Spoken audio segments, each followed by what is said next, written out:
আসসালামু আলাইকুম বন্ধুরা, আপনারা সবাই কেমন আছেন? আশা করি আপনারা ভালো আছেন। আজকে পবিত্র জুম্মার নামাজ আদায় করে আমরা সবাই রওনা হলাম গুরুস্থান।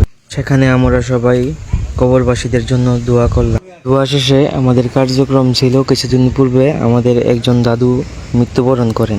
ওনার কবরের বাঁশগুলো পুরান হয়ে যাওয়ায় বৃষ্টির চাপে বাঁশগুলো ভেঙে ভিতরে চলে গেছে এবং গর্ত হয়ে গেছে।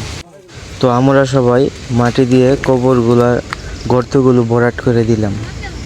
এই গুরুস্থানে শুয়ে আছে আমার বাবা, দাদা, দাদু, কাকা, আমার বোন, বাগ্নি সহ গ্রামের অনেক মুরব্বী।